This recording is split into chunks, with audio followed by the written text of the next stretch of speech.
Joining me on the show at this time, Inyene Ikpe, a passionate advocate for youth development, innovation, and digital empowerment through the work he's doing with his foundation and also equipping young Africans with skills and opportunities needed to thrive in a rapidly evolving digital economy. Inyene, it's good to have you on the show today. Hello, Kenneth. Nice to be here.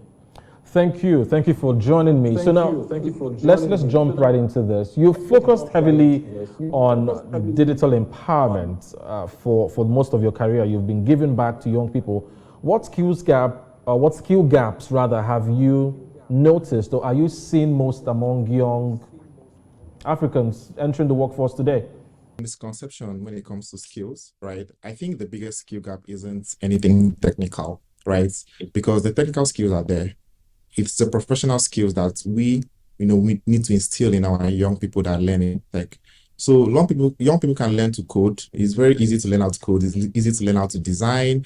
Those things are easily done. But what is harder to develop is the ability to communicate, the ability to manage timelines, the ability to collaborate. At Genesys, we're very heavy on collaboration. So once the internship starts, we ensure that people are working together in groups, able to communicate, you do your task, you hand off to the next person and the likes. Also to present yourself credibly. And, people get this lost. If you have the skill, but you're not able to command the room, you're not able to communicate your skill, you're not able to do your deliverables, while collaborating with people, it's a problem. And lots of employers tell us this. When they want to get people to hire, they don't tell us, oh, we want a very skilled. I mean, that is very important, but they are key on, can this person collaborate? Can this person work in a team? So at Genesys, through our programs, we pair our technical training with real project experiences and mentorship because, the market does not actually reward what you know. It rewards what you can deliver. And if you have those soft skills, you'll be able to deliver at scale.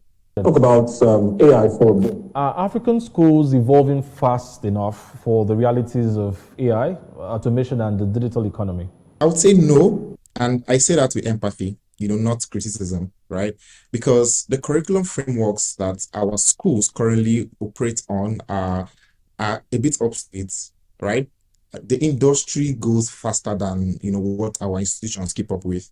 So by the time a policy gets passed, implemented and reaches a classroom, the industry has moved on again. That's why I think the ecosystem around formal education, it's very important. Organizations like, Genesys that have community programs, industry partnerships, we need to do a lot of the heavy lifting. We're not replacing the schools, right? But we're filling in the gaps that the system currently has, to fill up that area because people need to understand that you can't just wait. And the government needs to also support us in that to implement policies faster.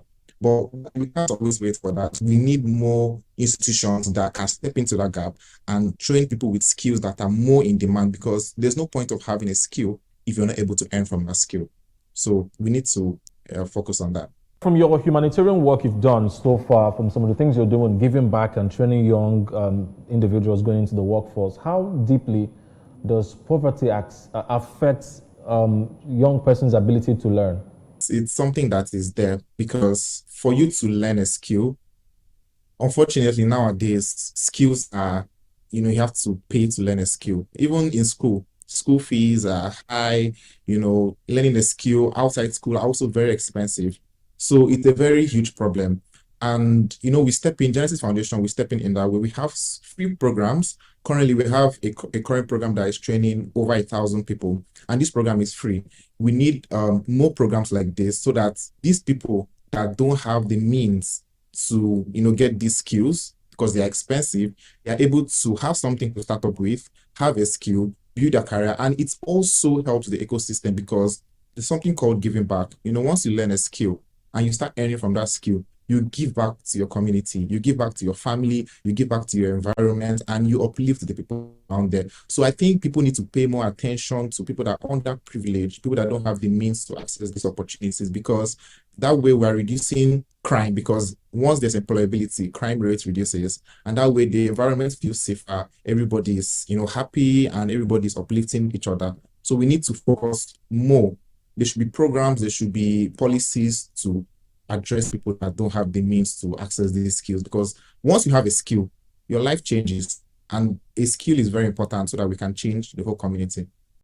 For that, so now we're embedding technology in the way we learn, AI and all of that. I want to ask you this question. How do we ensure, as a people, as a nation, that technology is enhancing human learning rather than replacing human connection and mentorship? Because now you can give a child an assignment and it just goes on any of the GPTs to get it done. And of course, even learning in isolation, that we're trying to do homeschooling and all that. But how do we ensure that technology helps us enhance human connection, human learning, and not replace human connection? This is a very critical area because I think the best way to approach it is we have to build the technology around the mentorship, not the other way around, right? So at Genesys Foundation, most of the good outcomes we've seen has a human being at the center. It can be a mentor, it can be a facilitator, it can be someone who believed in someone else and stayed engaged with that person. Technology and AI can deliver this content at scale, but it cannot replicate the moment when your mentor tells you you're good enough to do this, you're doing well. Those kind of things are irreplaceable. So our job here is to use tech to extend the human reach, not to replace the human presence. If you could redesign Africa's educational system from scratch today, what would be the first major change you'd implement and why? Our curriculum needs to start thinking about the future. So I think the starting point we need to do is the outcomes, right? Not the content. What is the outcome? What is the purpose of this curriculum? It's not about what we're learning. So if we learn this, how does it change our outcome in the future? Because right now, curriculums are built around the traditional stuff, or what do you have to learn? But we need to flip it. We need to start with, what do young people need to be able to do to thrive in 2030? We need to think about the future and then build backwards from there. Think about the skills first, project-based stuff with real industry feedback loops, into the system from day one. Because when we are done learning and we're out there, what are we doing with what we have learned? Is it relevant? Are those skills employable? Is it in demand? Because we cannot waste all that time learning and then we can sit at home. We need to execute our skills. So we need to think about what is happening in the future, what is coming into play. Research will help this a lot. So we need proper research into what is the future in tech, what is the future in education. And then from there, we can now start building our current curriculum so that once they are done learning, they are ready to hit it on.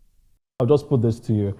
What gives you hope about the future of learning in Africa from where you stand? What gives me hope, me personally and Genesys Foundation, is the young people. That is our greatest source of hope. People are willing to learn.